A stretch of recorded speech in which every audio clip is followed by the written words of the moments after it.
उठाया, साथ ही साथ कॉल किया तो फोन बंद था। मनीषा हत्याकांड कई महीनों से सवालों के घेरे में था। हर सबूत अधूरा सा प्रतीत होता था, हर सुराग कहीं न कहीं जाकर टूट सा जाता था। लेकिन अचानक सीबीआई के हाथ एक फोन आया और यही वह चीज थी जिसने पूरे खेल को पलट दिया। इस मोबाइल के डेटा में छिपा था वह सच, जिसने केस की पूरी तस्वीर ही बदल दी। कॉल रिकॉर्ड्स, गुप्त चैट्स और वॉइस नोट्स ने साबित कर दिया कि संदिग्ध महज एक मोहरा था। असली खेल तो कहीं और से खेला जा रहा था। सबसे बड़ा झटका तब लगा जब इस फोन से उस मास्टरमाइंड का नाम सामने आया जो अब तक पर्दे के पीछे से सारी चालें चल रहा था। और अफसोस की बात यह कि वह व्यक्ति गांव का ही एक बड़ा आदमी निकला। लेकिन सवाल अब भी वही है, उसने यह सब क्यों प्लान किया? पूरी कहानी जानने के लिए वीडियो को अंत तक जरूर देखें। और अगर आप भी मनीषा को इंसाफ दिलाना चाहते हैं तो कमेंट में जस्टिस फॉर मनीषा लिखें और इस केस की हर नई अपडेट के लिए हमारे चैनल को जरूर सब्सक्राइब करें। सीबीआई को संदिग्ध का फोन मिला और उसके डेटा की जांच शुरू हुई।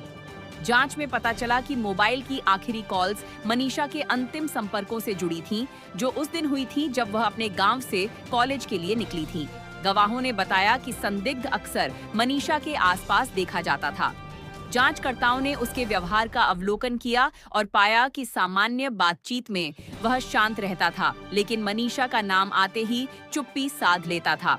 सोशल मीडिया पर उसका व्हाट्सएप खंगाला गया, जहां कुछ डिलीट किए गए मैसेज मिले जिनमें मनीषा का जिक्र था। सीबीआई ने संदिग्ध से सख्त पूछताछ की। अधिकारियों ने पूछा, उस दिन तुमने मनीषा से क्या बात की थी? उसने कहा कि सिर्फ कॉलेज की बात हुई थी, हालांकि कॉल कुछ देर तक चली थी। लोकेशन डेटा से पता चला कि वह उस समय मनीषा के रास्ते के पास था। मनीषा के मामा ने बताया कि संदिग्ध को अक्सर उनके घर के पास बाइक पर देखा गया था। मनीषा ने कई बार कहा था कि वह उससे ज्यादा बात करने की कोशिश करता था, जो उसे परेशान करता था। फोन से रिकवर हुए मैसेज में लिखा था, हमें मिलना चाहिए, लेकिन मनीषा ने कोई जवाब नहीं दिया था। एक पड़ोसी ने बयान दिया कि उस शाम उसे फोन पर गुस्से में बात करते सुना गया था, जिसमें वह कह रहा था, यह काम आज खत्म हो जाएगा। वह कॉल एक प्रीपेड सिम से की गई थी, जो लोकल टावर से जुड़ी थी। मनीषा के पिता ने बताया कि उनकी बेटी ने कहा था कि कोई उसे तंग कर रहा है, लेकिन उसने नाम नहीं बताया। पूछताछ में संदिग्ध बार बार पानी मांगता और नजरें झुका लेता था। वैसे दोस्तों, अगर आप भी इस इंसाफ की लड़ाई में मनीषा के साथ हैं, तो हमारे चैनल को सब्सक्राइब जरूर करें ताकि यह आवाज हर कोने तक पहुंचे। मनीषा की सहेली ने बताया कि वह अक्सर स्कूल के बाद गली में खड़ा होकर उसका इंतजार करता था। मनीषा ने एक बार डरते हुए कहा था कि वह उससे दूर रहे। सीबीआई ने गांव के पास एक दुकान के सीसीटीवी फुटेज की जांच की। फुटेज में संदिग्ध बाइक पर मनीषा के रास्ते की ओर जाता दिखा। फोन से एक वॉइस नोट रिकवर हुआ, जिसमें संदिग्ध कहता सुनाई दिया, बात खत्म करनी है। जब पूछताछ में यह पूछा गया कि यह किसके लिए था, तो उसने कहा कि यह किसी दोस्त से झगड़े के कारण था, लेकिन वॉइस नोट का समय मनीषा के गायब होने से ठीक पहले का था। संदिग्ध ने मनीषा की तस्वीरों पर लाइक भी किए थे, लेकिन घटना से पहले अपनी सारी डिजिटल एक्टिविटी डिलीट कर दी थी। सीबीआई ने फोन से डिलीट किए गए फोटो और मैसेज रिकवर किए, जिनमें संदिग्ध कई बार नहर के पास खड़ा दिखाई दिया। फोन के मेटाडेटा से पता चला कि वही डिवाइस फोटो लेने वाला था। जांच में यह भी सामने आया कि वह कई बार नर्सिंग कॉलेज का नंबर सर्च करता रहा था।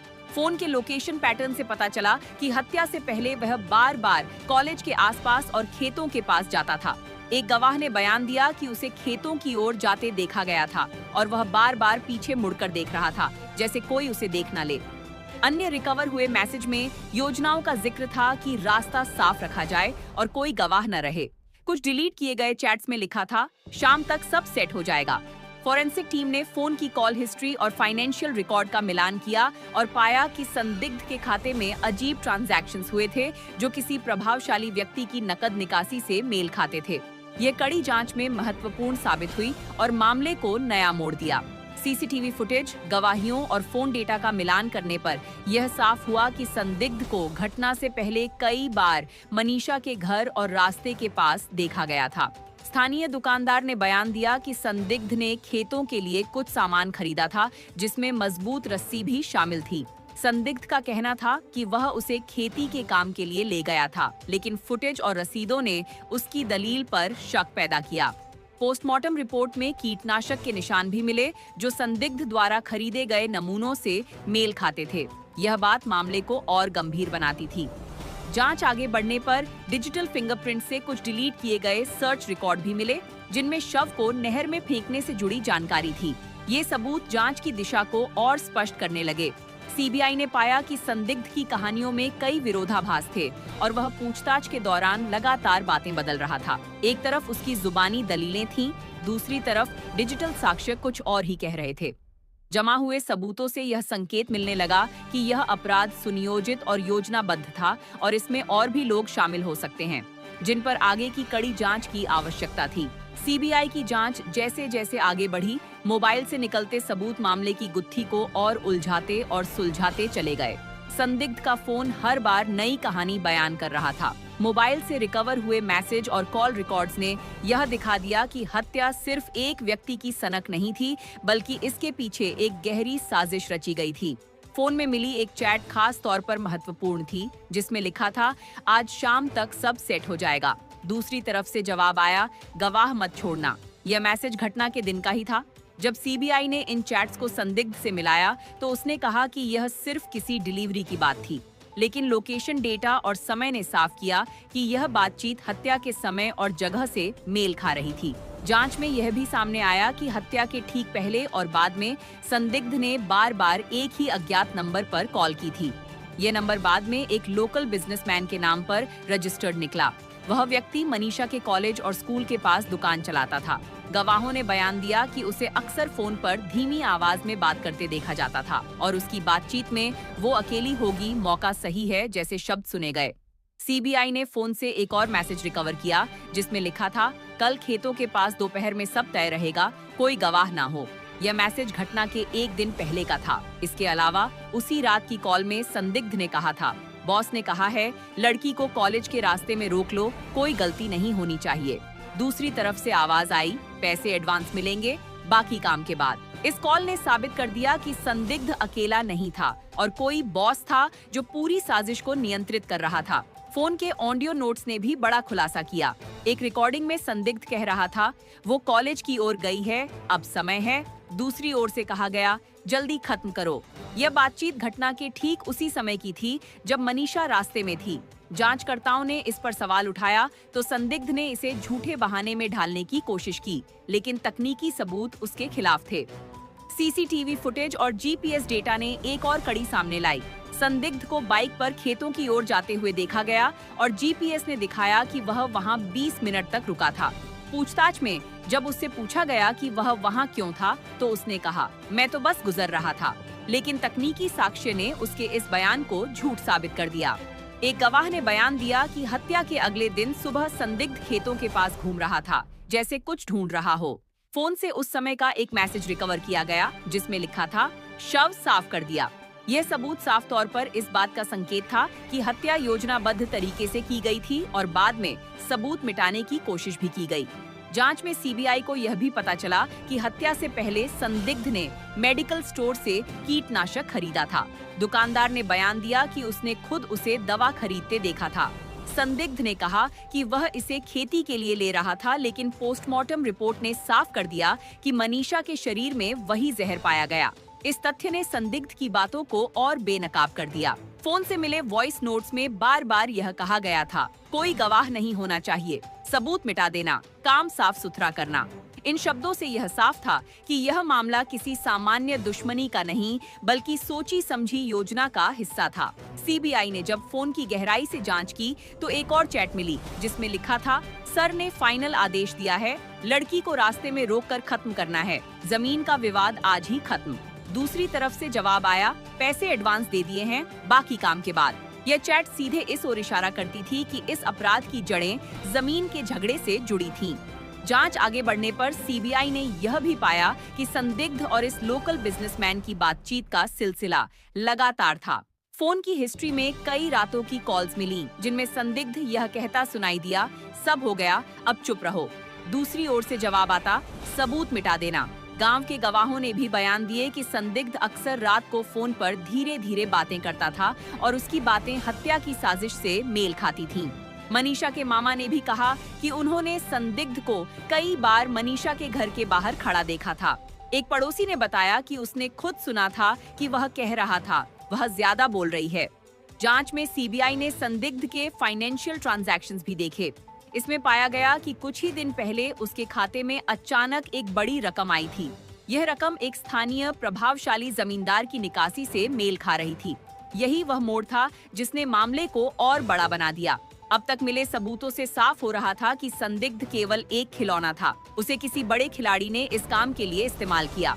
जांच का फोकस अब उस शख्स की ओर मुड़ गया जिसने पैसे दिए, आदेश दिए और हत्या को जमीन के विवाद से जोड़ दिया। सीबीआई ने धीरे धीरे सभी कड़ियां जोड़ लीं। Phone calls, message, location, financial trail और गवाहियों को मिलाकर इस सब का नतीजा यह था कि हत्या केवल व्यक्तिगत जुनून का परिणाम नहीं थी, बल्कि इसके पीछे गांव का सबसे ताकतवर व्यक्ति खड़ा था, जो जमीन के झगड़े को खत्म करने के लिए किसी भी हद तक जा सकता था। इस सबूतों की श्रृंखला ने साबित कर दिया कि मनीषा की हत्या केवल एक घटना नहीं थी, बल्कि एक गहरी साजिश का हिस्सा थी जिसमें संदिग्ध एक मोहरा था और असली खेल किसी और ने रचा था। अब सीबीआई का अगला कदम था उस मास्टरमाइंड को बेनकाब करना। जब सीबीआई ने संदिग्ध के फोन की गहराई से पड़ताल जारी रखी तो सबसे बड़ा खुलासा सामने आया। फोन से रिकवर हुई एक चैट में साफ साफ लिखा था, सर ने आखिरी आदेश दिया है, लड़की को रास्ते में रोककर खत्म करना है, जमीन का झगड़ा यहीं खत्म। दूसरी ओर से जवाब आया, पैसे एडवांस मिल चुके हैं, बाकी काम के बाद मिलेंगे। यह चैट जांच का रुख पूरी तरह बदलने वाली थी। इस चैट के आधार पर सीबीआई ने उस नंबर को ट्रेस किया और पाया कि यह नंबर भिवानी के ताकतवर जमींदार और खाप पंचायत के नेता बलराम सिंह से जुड़ा था।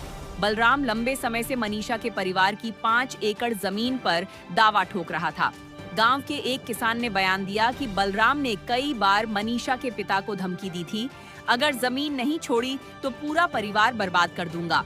गांव के ही एक गवाह ने बताया कि बलराम ने खाप की बैठक में कहा था, ऐसे परिवार को सबक सिखाना जरूरी है, वरना यह गांव में मिसाल बन जाएगा। इस बयान से साफ हो गया कि बलराम सिर्फ जमीन के लिए नहीं, बल्कि अपनी पकड़ और दबदबे को बचाने के लिए भी इस हत्याकांड में शामिल था। सीबीआई ने बलराम के फोन रिकॉर्ड खंगाले। उसी दिन की सुबह बलराम ने संदिग्ध को कॉल किया था और कहा था, दोपहर तक खेतों के पास कोई गवाह न बचे। इसके अलावा बलराम के बैंक अकाउंट से नकद निकासी हुई थी और कुछ ही घंटों बाद वही रकम संदिग्ध के खाते में ट्रांसफर की गई थी। दुकानदार ने भी बयान दिया कि उसने अपनी आंखों से बलराम को संदिग्ध को पैसे देते देखा और कहते सुना, काम साफ सुथरा होना चाहिए, डबल इनाम होगा। सीसीटीवी फुटेज ने भी इस साजिश को उजागर किया। पंचायत हॉल के कैमरे में बलराम और संदिग्ध खेतों का नक्शा देखते और आपस में कुछ तय करते दिखे। गवाह ने बताया कि बलराम कह रहा था, रास्ता साफ रखना, कोई सबूत नहीं बचना चाहिए। मनीषा के पिता ने भी बयान दिया कि बलराम ने उन्हें फोन कर कहा था, अगर जमीन नहीं दी तो तुम्हारी बेटी भुगतेगी। ये धमकी हत्या के कुछ दिन पहले ही दी गई थी। इस बयान को बलराम के कॉल रिकॉर्ड ने भी सच साबित कर दिया। हत्या के बाद भी बलराम की हरकतें संदिग्ध रहीं।